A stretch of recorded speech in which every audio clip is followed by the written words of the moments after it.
Mais uma vez, usa o teu servo como um instrumento nas tuas mãos afinado, e assim nós louvamos e agradecemos ao Senhor, em nome do Senhor Jesus. Vamos receber o servo do Senhor com palmas de vitória.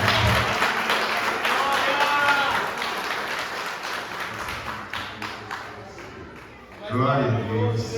A paz do Senhor para todos. Amém. Aproveitando que os irmãos estão sobre os seus pés, vamos abrir a Bíblia, fazer a leitura do texto e depois eu farei as apresentações de praxe, amém? Para não ficar aquele senta e levanta. Eu gostaria que os irmãos abrissem suas Bíblias no livro de Juízes, capítulo 6, glória a Deus, a partir do versículo 11. Juízes, capítulo 6, a partir do versículo 11. Em nome do Senhor Jesus Cristo. É um prazer muito grande estar aqui. Para nós que viemos, né, pastor, da situação que o Senhor relatou aqui. A cada dia que nós vivemos experiências novas com o Senhor, experiências que outrora era impossível, tanto para nós como para a sociedade, como foi relatado aqui. Mas o Senhor, Ele é grande e misericordioso. O Senhor, Ele consegue ver coisas, pastor, que o homem não vai ver de maneira nenhuma. Para ler, para que vocês possam sentar, Juízes capítulo 6, a partir do verso 11, diz assim: Então o anjo do Senhor veio e assentou-se debaixo do carvalho que está em Ofra, que pertencia a Joás, a Biesvita. E Gideão, seu filho, estava malhando trigo no lagar para o salvar dos midianitas. Então o anjo do Senhor lhe apareceu e lhe disse: O Senhor é contigo, varão valoroso. Mas Gideão lhe respondeu: Ai, Senhor meu, se o Senhor é conosco, por que tudo isto nos sobreveio? E que é feito de todas as suas maravilhas que nossos pais nos contaram, dizendo: Não nos fez o Senhor subir do Egito? Porém agora o Senhor nos desamparou e nos deu na mão dos midianitas.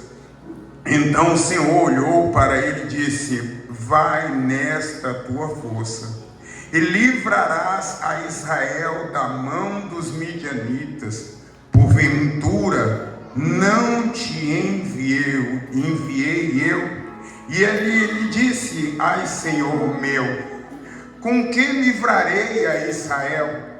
Eis que a minha família é a mais pobre em Manassés, e eu o menor na casa de meu pai.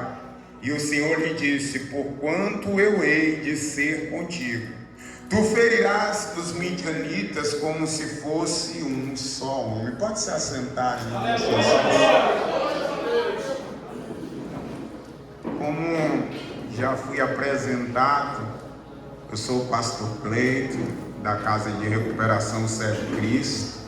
Estou aqui debaixo da bênção dos meus pastores, pastor presidente, pastor Walter, os pastores, pastor Orly e pastora Via, que mandou um grande abraço. Minha esposa não pôde vir, né, devido às circunstâncias. Também hoje, para a glória do Senhor Jesus Cristo, eu tenho um projeto com crianças chamado Arca da Aliança. É um projeto de prevenção para que as crianças possam ver as consequências de escolhas erradas.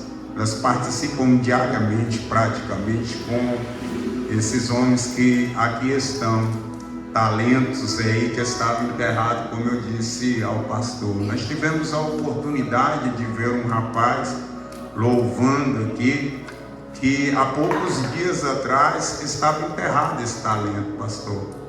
E ele mesmo chegou na casa e disse que achava que nunca mais ele poderia louvar ao Senhor. Mas o Senhor o escolheu. O Senhor desenterrou esse talento para a glória do Senhor Jesus Cristo. Eu também sou fruto de casa de recuperação. O Senhor me tirou literalmente de debaixo de um viaduto, sem família, sem perspectiva de vida. Passei 3 anos dentro de uma casa de recuperação e nem a meio a isso, a minha família teve uma boa aceitação.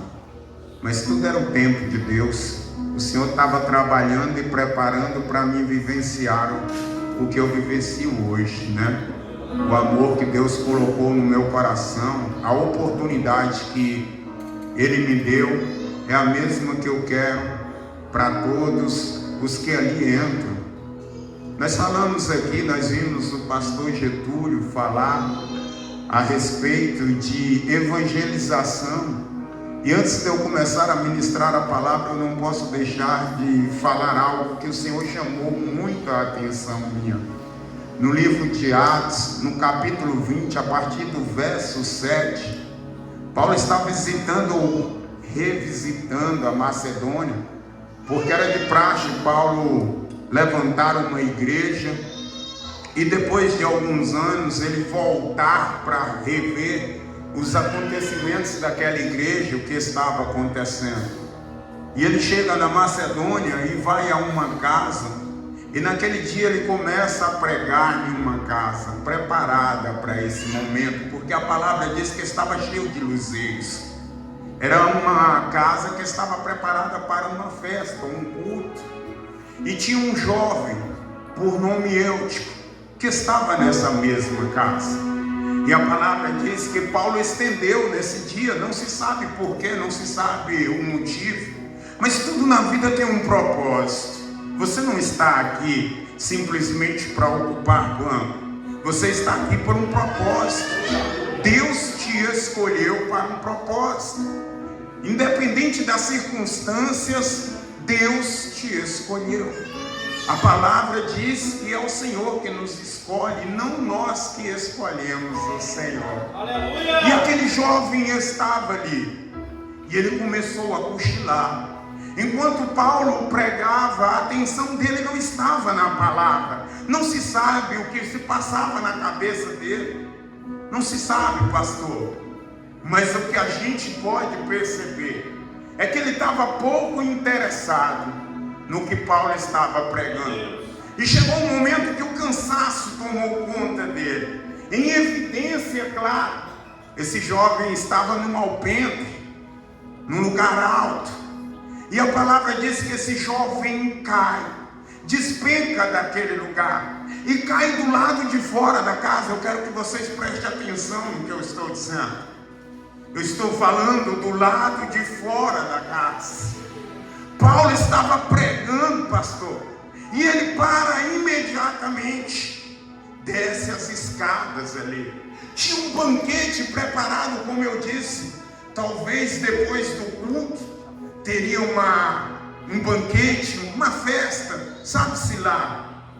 Mas Paulo desce, encontra aquele jovem dado por morto, muitas pessoas chorando. O luto já tomava conta daquele povo. Paulo não se preocupa com as vestimentas que ele estava, se iria amassar, se iria criar um odor diferente, se iria sujar ou coisa parecida assim. Paulo se abraça com aquele homem que estava caído, e a palavra diz que aquele homem recebe o Espírito novamente e revive. E a palavra vai muito mais além. Muitos se alegraram com aquele homem ressuscitando. Muitas vidas estão como Eúticos hoje aí fora, pastor, precisando de um abraço, precisando de um ombro amigo, precisando de alguém que pregue para ele. Jeremias, capítulo 3, Ezequiel, perdão. O Senhor fala com Ezequiel: coloca-te de pé, come do rolo deste livro, porque você irá pregar para um povo que tem conhecimento. Às vezes nós pregamos para uma pessoa aí fora, e aí porque ela não aceitou naquele dado momento, a gente já deixa de lado, a gente já se esquece. Deixa eu falar uma coisa aqui para você, não vou sair do texto, mas eu não posso deixar de falar isso. O apóstolo Paulo nos ensina algo muito importante que a igreja precisa saber. Ele disse: eu planto, Apolo rega, e o Senhor dá o crescimento. Quem convence o homem do pecado é o Espírito Santo de Deus. Não é o homem que convence, é o Espírito Santo de Deus. Vai lá, prega a palavra, quer eles ouçam ou não.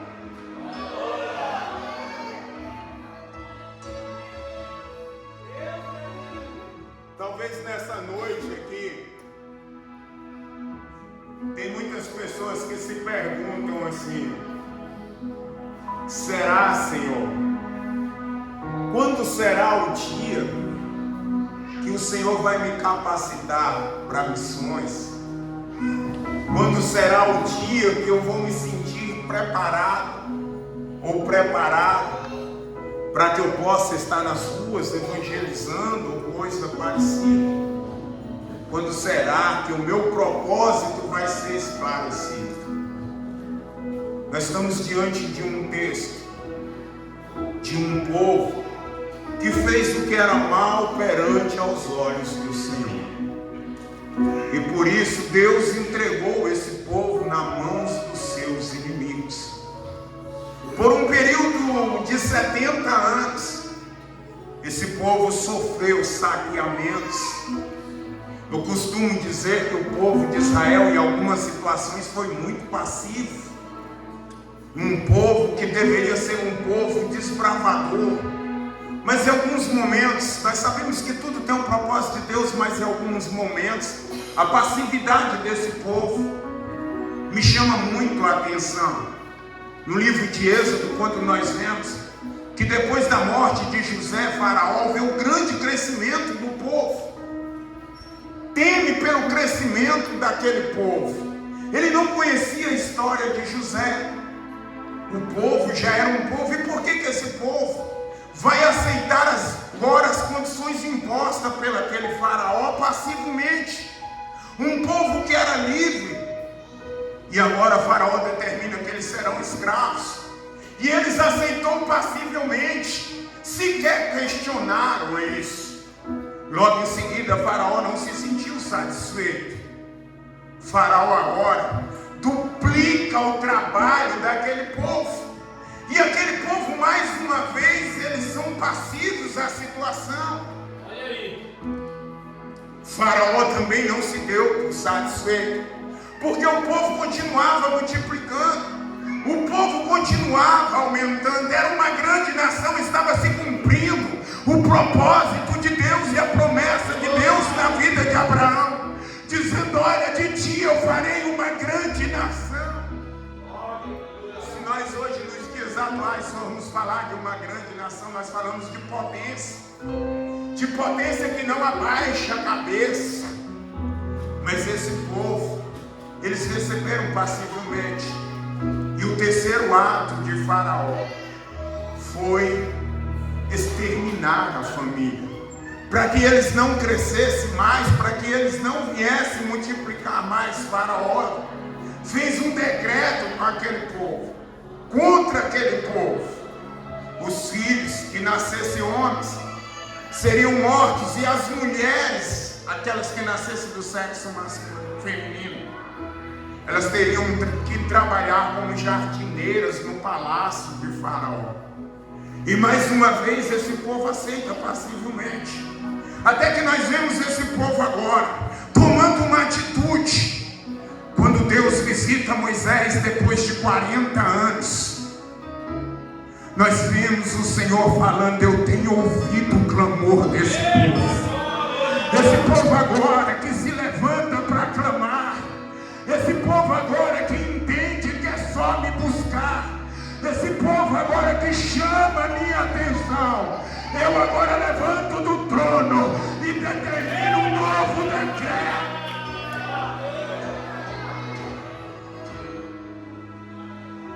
A palavra diz que os midianitas e o povo do Oriente era considerado éramos como os gafanhotos. Pastor, era uma multidão, era muita gente.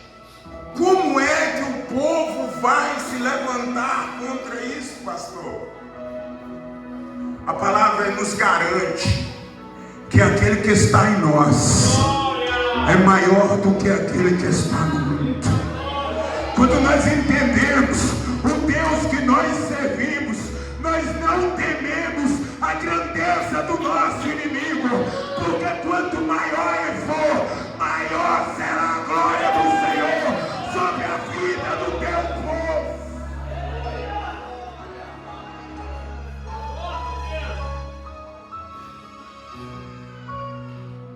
70 anos os midianitas saqueiam o povo, as suas colheitas. O povo, quando via aquela multidão vindo, eles corriam para as cavernas, e o que eles podiam levar, eles levavam.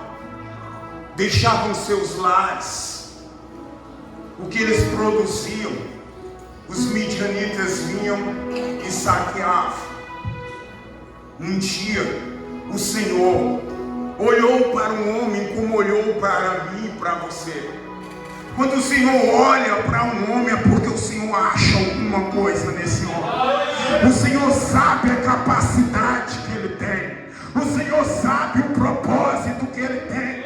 Quando ele escolheu um de nós, quando ele escolheu essa igreja, ele sabia a força que tu tinha, a capacitação que tu tinha e o propósito que ele tinha contigo.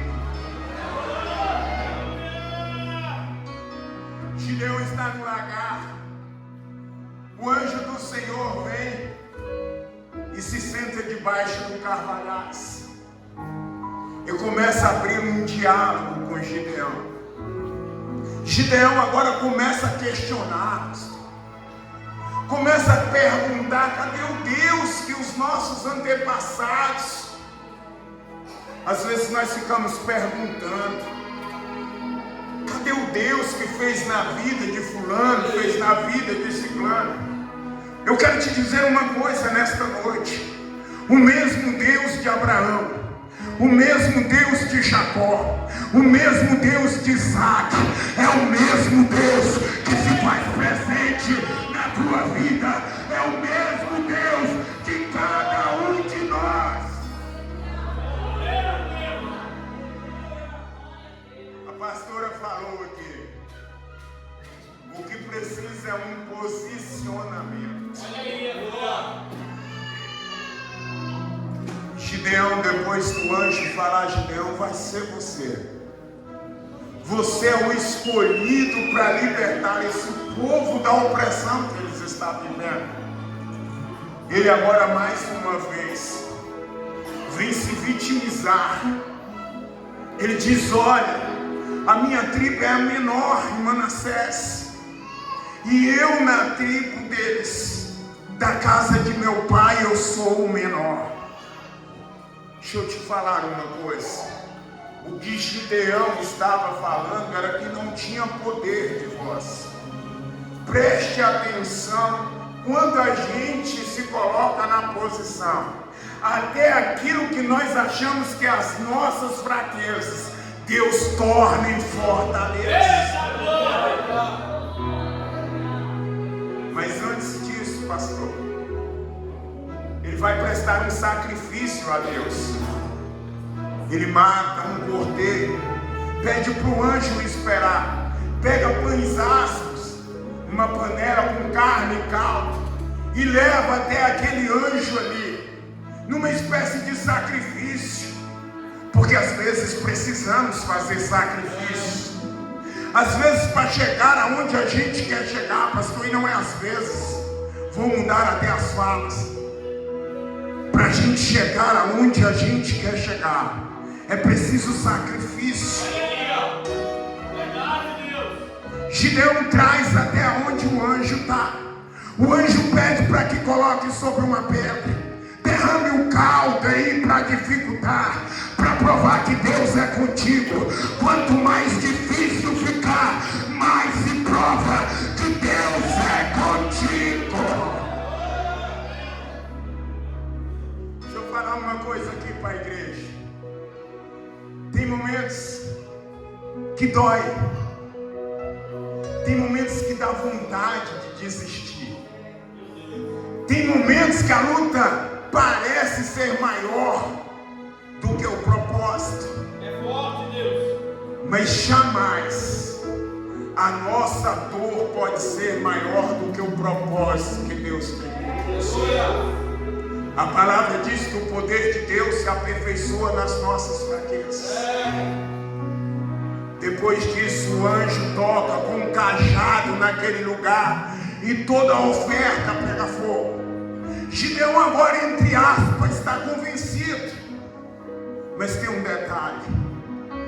Gideão, tu vai pegar um boi do teu pai e derrubará o poste ídolo que está na sua casa para fazer missão, para obedecer a Deus.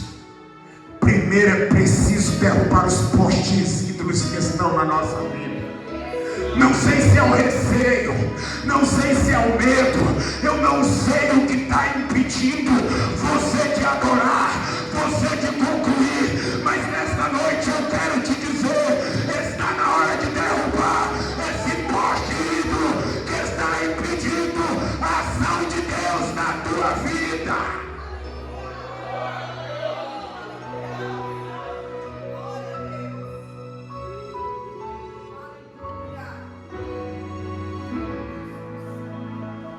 Mas Gideão agora, mais uma vez, ele ficou com receio de fazer aquilo de dia, com medo da atitude do seu pai. O cristão de verdade tem que usar a autoridade que Deus te deu. O cristão de verdade usa a autoridade. Como Elias disse, não choverá, segundo a minha palavra. E falava Deus e assinava embaixo, porque tinha autoridade do Deus Altíssimo. Ele pega 10 homens, pega mais um boi, um é para sacrifício novamente, e o outro é para derrubar a poste.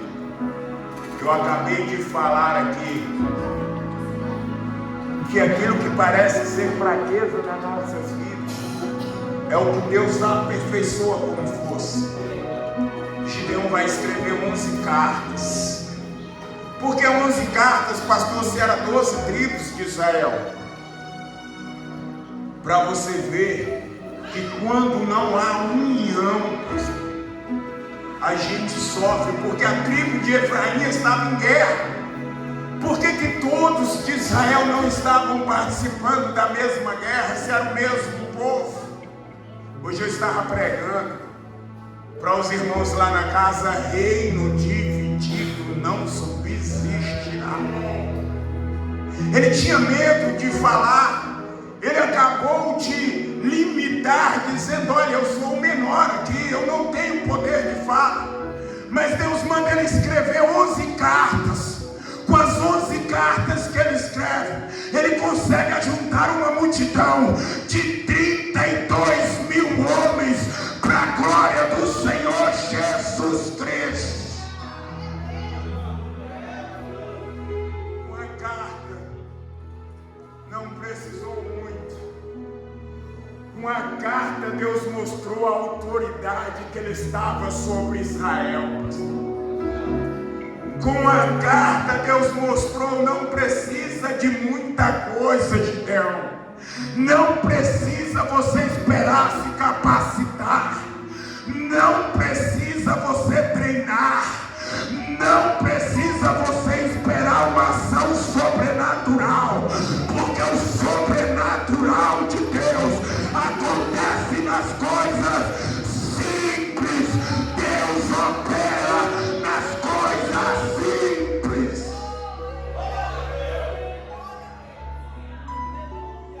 Às vezes a gente está esperando trovoadas.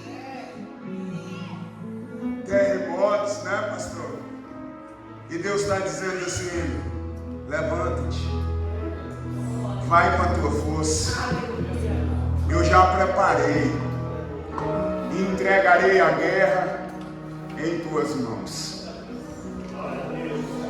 Mas mesmo assim o Senhor, Ele é cauteloso com alguns detalhes. 32 mil homens estão ali ajuntados. Talvez Gideão não conhecia o coração daqueles homens. Talvez aqueles homens que estavam ali aparentemente, pastor, eram guerreiros. Homens que estavam dispostos a dar as suas vidas. Aí Deus brada no ouvido de Gideão, dizendo: Gideão, manda os tímidos e os covardes voltar para trás. Aparentemente todo mundo está disposto. Aparentemente todo mundo é guerreiro. Mas o Senhor que sonda o coração sabe exatamente o que se passa no nosso coração.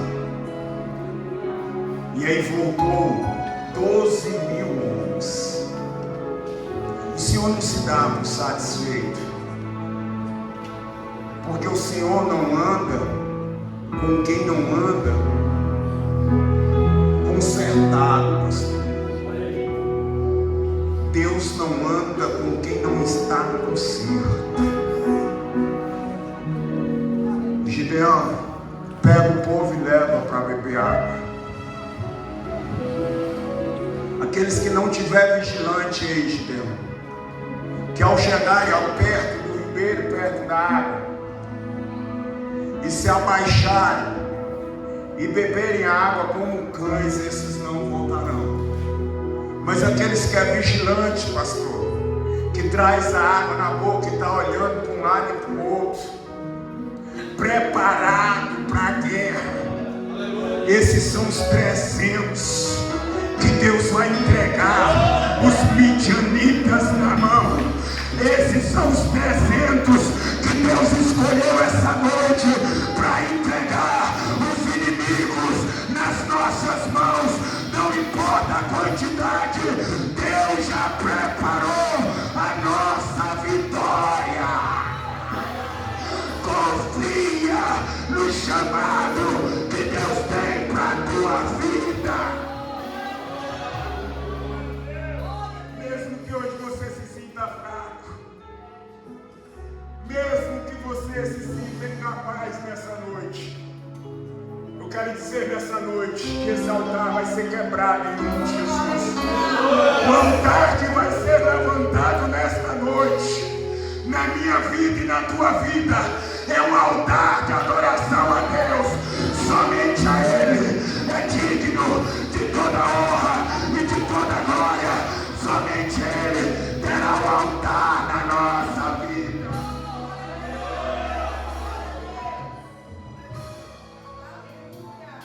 A luta é grande, pastor, mas quando se posiciona diante de Deus, às vezes nós limitamos o poder de Deus. A palavra diz que o Deus que nós servimos, pastor, a terra serve de estrada para os seus pés. A grandeza do nosso Deus, o estrado é basicamente como se fosse um bufo. Os reis antigos, que eram providos de guerra, eles tinham aquele estrado ali diante do trono. E todos os inimigos que eles venciam, eles escreviam os nomes ali para mostrar poder e colocavam seus pés sobre os inimigos. Era assim que eles procediam. E a palavra diz que a terra é estrado do nosso Deus. Se esse Deus está contigo, se esse Deus está comigo, porque nós temos temido a ação do inimigo nas nossas vidas. Como eu disse, tem muita gente aí fora. Claro que eu sei que aqui é uma igreja missionária, eu tive o prazer de ver. como é satisfatório para essa igreja quando ela vai nos visitar ali, porque são poucos que se disponibilizam, como o pastor disse aqui. É muito amor pregado, mas é pouca ação, pastor. A palavra diz que se fosse multiplicar a iniquidade, o amor de muitos se esfriaria. As pessoas hoje estão em busca de aplausos, estão em busca de visibilidade,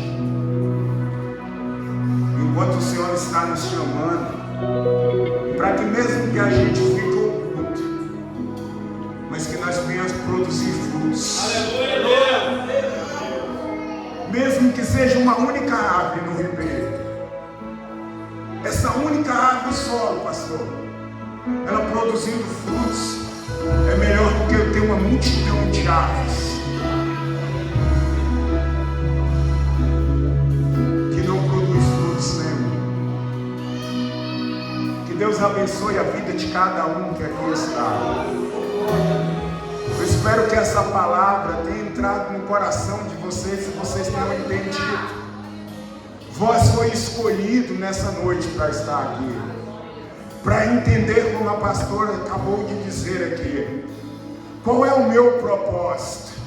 Resgatar almas, fazer o IT, tirar, ajudar, ser instrumento de Deus na terra, para tirar, pastor, do monturo, como a palavra se diz, e colocar essas pessoas para se assentar na mesa com os príncipes, como eu comecei dizendo, que para mim, alguns anos atrás, eu achava impossível de viver um momento desse. Mas a misericórdia de Deus, o Evangelho de Deus, fez com que a minha vida fosse transformada, fosse mudada, devolveu minha dignidade, minha expectativa, minha esperança.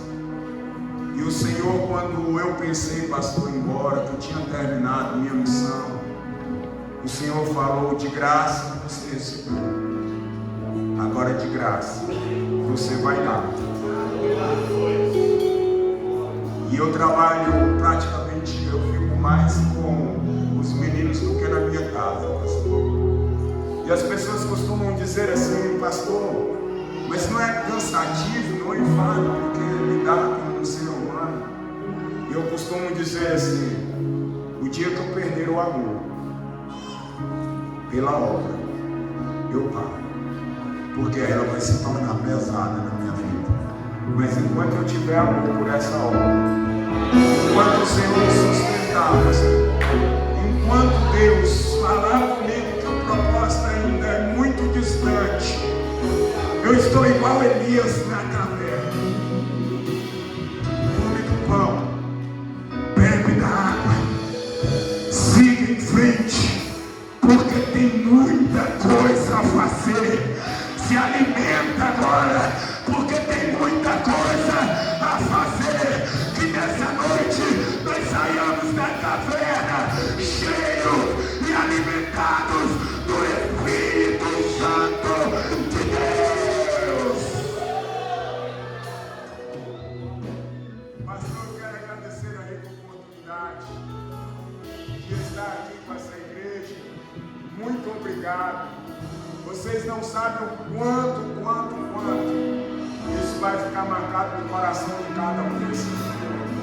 Vocês não sabem o quanto esse dia vai ficar marcado no coração do Pedro, no nosso coração. E eu particularmente, eu acredito que muitos deles, quando pensar em parar, pastor, vai dizer assim: eu tive num lugar onde até oportunidade as pessoas me deram, e por causa disso eu não tenho direito de parar. Aleluia! Agradeço a rica oportunidade em nome de Jesus.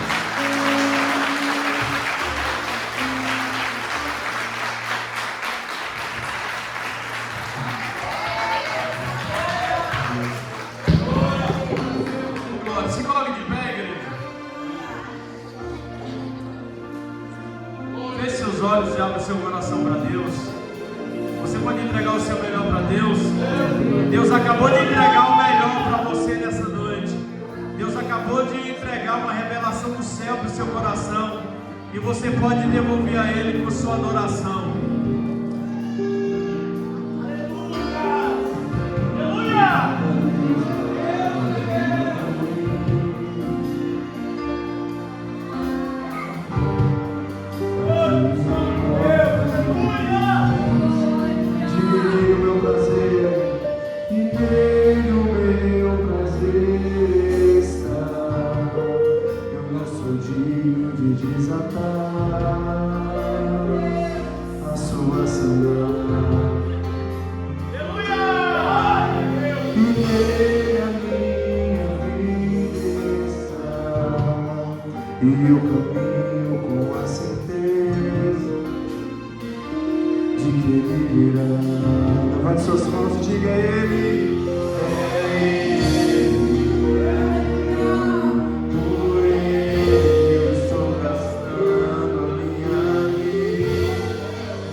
Estou preparando o caminho.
Graças a Deus, que maravilha, que palavra poderosa, que palavra do céu para os nossos corações. Mais uma vez eu quero louvar a Deus pela vida do pastor Cleito, que cedeu seu coração para que Deus pudesse usar de uma forma poderosa para alimentar e fortalecer as nossas vidas nessa noite. Que Deus possa continuar te usando cada vez mais e que esse amor que Deus colocou no seu coração pelas vidas possa cada vez mais aumentar. E eu vou dizer uma verdade, que são poucas pessoas que têm a força que o Senhor tem de poder estar mexendo com pessoas. Só quem mexe com pessoas sabe a dificuldade